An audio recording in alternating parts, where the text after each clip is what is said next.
ओम शांति। आज 4 नवंबर 2022। आज की ईश्वरी वाणी की मुख्य पंक्तियां हैं।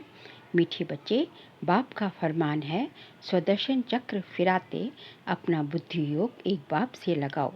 बाप का फरमान है, स्वदर्शन चक्र फिराते अपना बुद्धि योग एक बाप से लगाओ। इससे विकर्म विनाश होंगे, सिर से पापों का बोझा उतर जाएगा। प्रश्न है, इस पुरुषोत्तम संगम युग की विशेषताएं कौन कौन सी हैं? उत्तर है, ये संगम युग ही कल्याणकारी युग है। इसमें ही आत्मा और परमात्मा का सच्चा मेला लगता है, जिसे कुंभ का मेला कहते हैं। इस समय ही तुम सच्चे सच्चे ब्राह्मण बनते हो। इस संगम पर तुम दुख धाम से सुख धाम में जाते हो, दुखों से छूटते हो। इस समय तुम्हें ज्ञान सागर बाप द्वारा सृष्टि के आदि मध्य अंत का पूरा ज्ञान मिलता है। नई दुनिया के लिए नया ज्ञान बाप देते हैं। तुम सावरे से गोरा बनते हो। गीत बजा है, इस बाप की दुनिया से कहीं और ले चल। ओम शांति। मीठे मीठे बच्चों ने गीत सुना और बच्चों की बुद्धि में ये बैठा हुआ है कि बरोबर कलयुग पाप की दुनिया है। इस समय सब पाप ही करते रहते हैं। बाबा आकर तुम बच्चों को कल्प कल्प गति सद्गति देते हैं।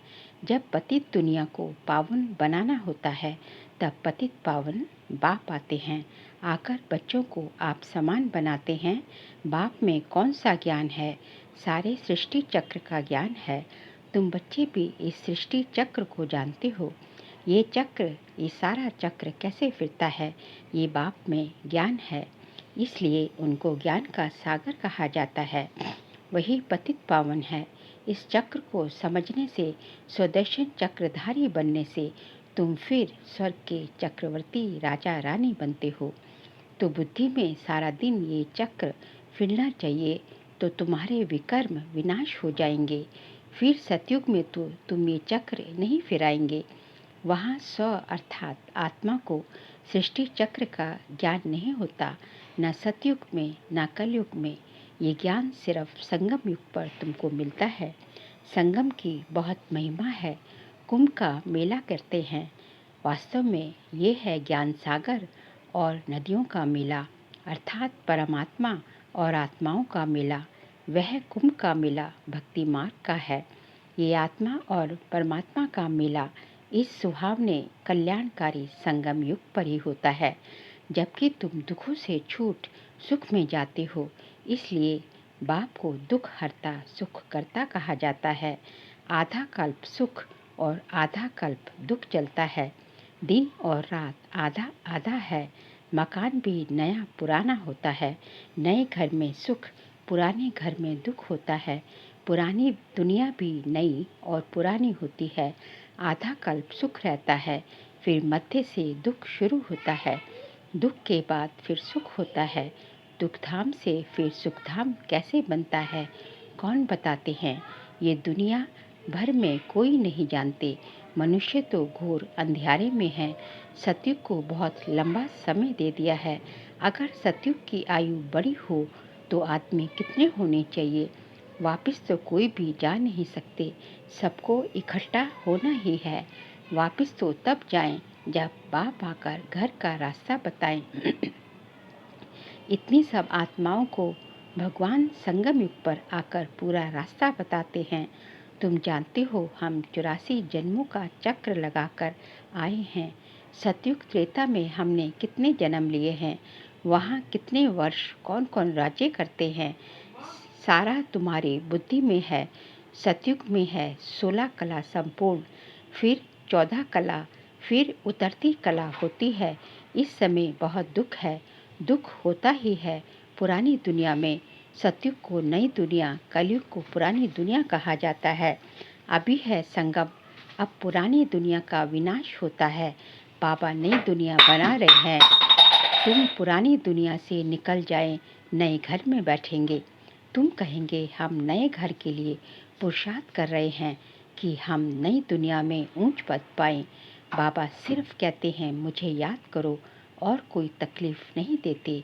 कैसे भी टाइम निकाल फरमान मानना चाहिए, परंतु माया ऐसी है जो फरमान मानने नहीं देती, बाप से बुद्धि योग लगाने नहीं देती, परंतु तुम बच्चों ने कल पहले भी पुरुषार्थ कर इस माया रूपी रावण पर जीत पाई है। तब तो सतयुग की स्थापना होती है। जितना जो मददगार बनता है उनको उतना इजाफा भी मिलता है। तो बच्चों को ये नॉलेज मित्र संबंधियों को भी देनी है। बाबा का फरमान है कि मुझे याद करो, क्योंकि आधा कल्प के विकर्मों का बोझा सर पर है। उनको भस्म करने का कोई उपाय नहीं सिवाय याद के। भल गंगा जमुना को पतित पावनी कहते हैं। समझते हैं हम पावन हो जाएंगे, परंतु पानी से पाप कैसे कटेंगे। ये है पतित दुनिया।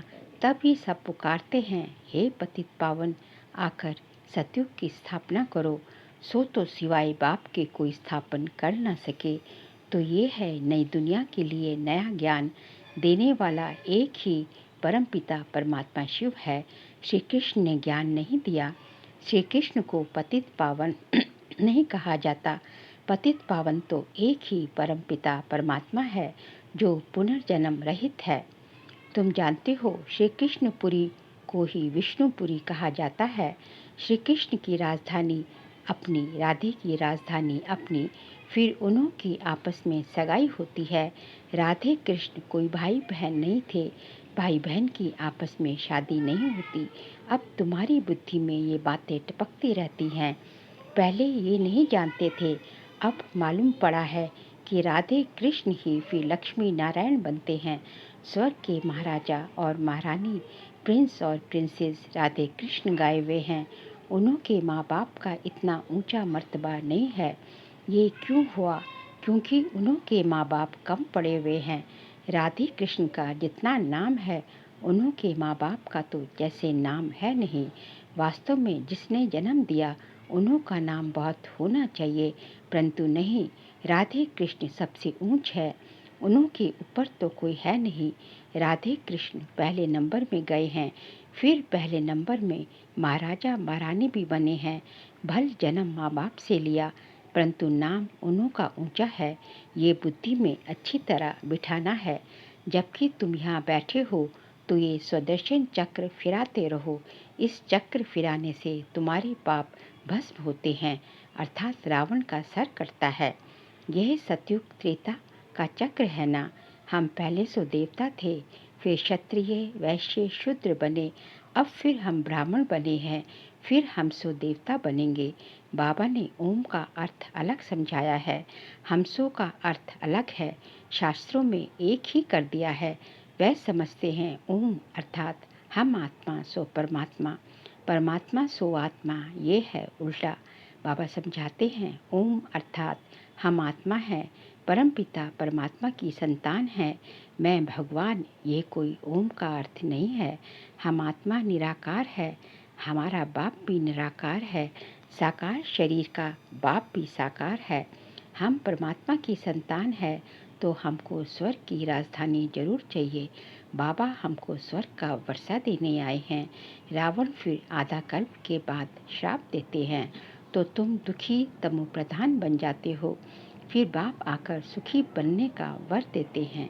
ऐसे नहीं कहते चिरंजीवी भव, परंतु कहते हैं मुझे याद करो, तो इस जन्म सहित जो भी जन्म जन्मांतर के पाप हैं वह भस्म हो जाएंगे। इसको योग अग्नि कहा जाता है।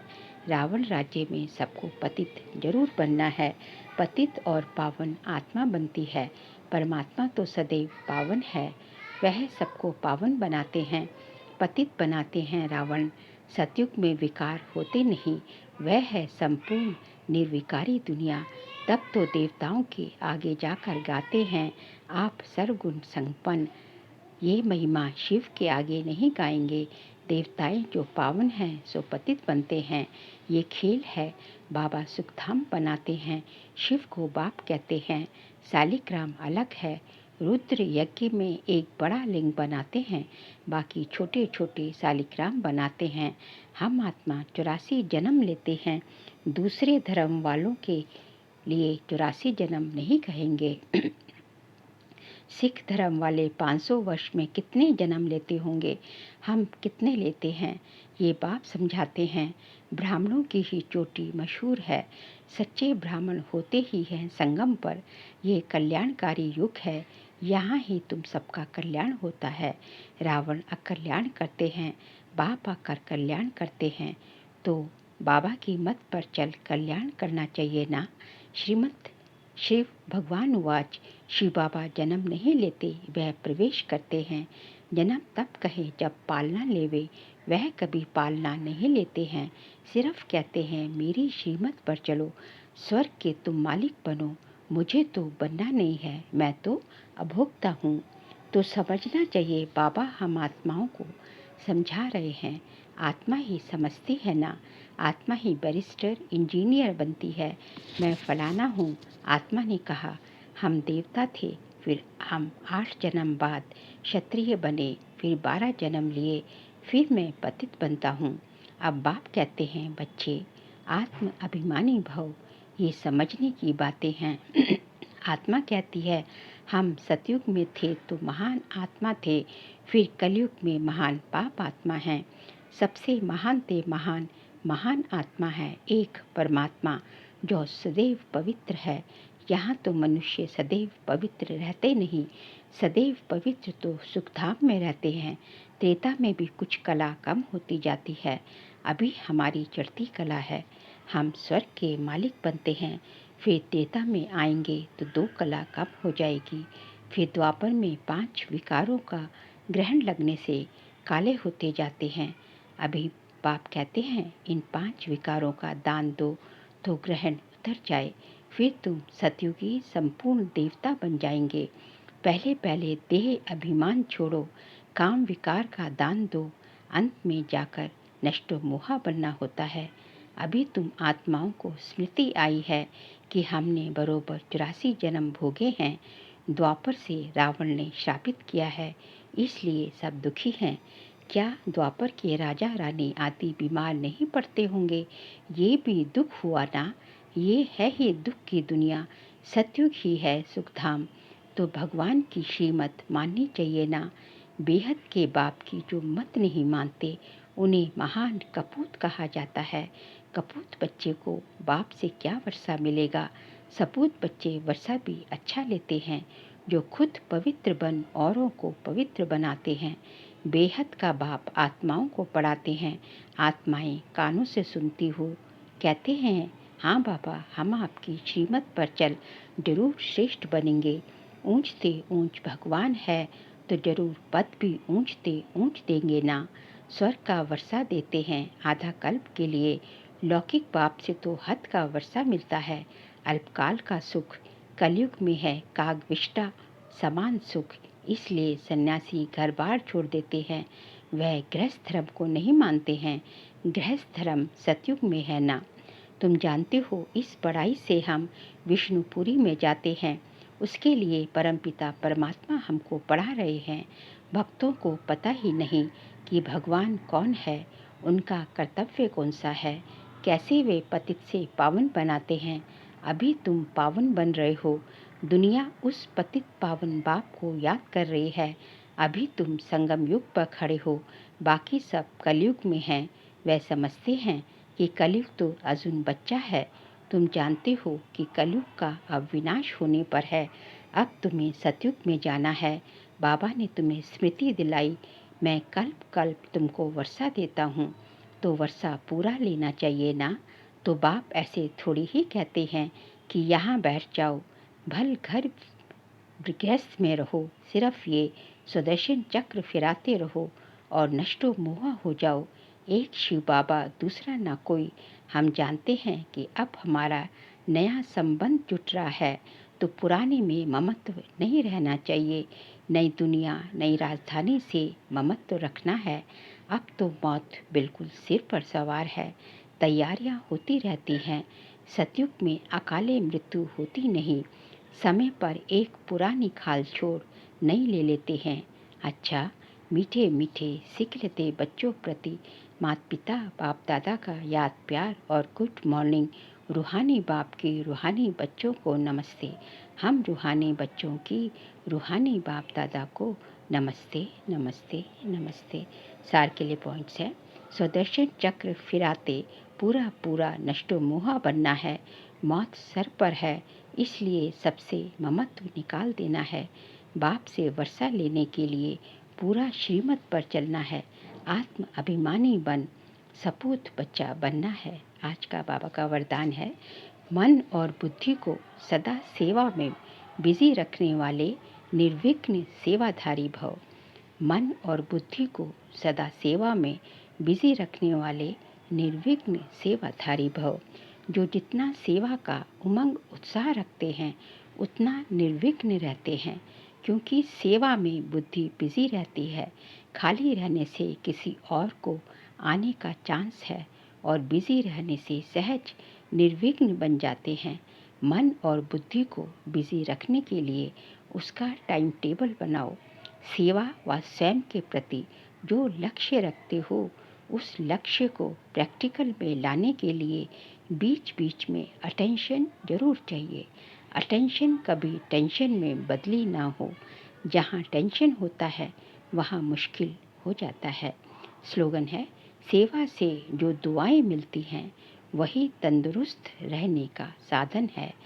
सेवा से जो दुआएं मिलती है वही तंदुरुस्त रहने का साधन है। बाबा कहते हैं कि जो है सेवा करने से जो आपको जो है दुआएं मिलती हैं जो है उससे जो है आप हमें एवर हेल्दी एवर वेल्दी बनते जाते हैं। इसलिए कहा जाता है कि जो है दुआएं दो और दुआएं लो, यही सबसे बड़ी सेवा है। क्योंकि जैसे जैसे जैसे ही आप जो है दुआएं देंगे तो स्वतः ही आपको दुआएं मिलती जाएंगी और आपको जो प्रत्यक्ष उसका फल है खुशी मिलेगी जो है, और वही जो है आपको जो है तंदुरुस्त रखेगी और आपको जो आगे बढ़ाने के निमित्त बनेगी। अच्छा, ओम शांति।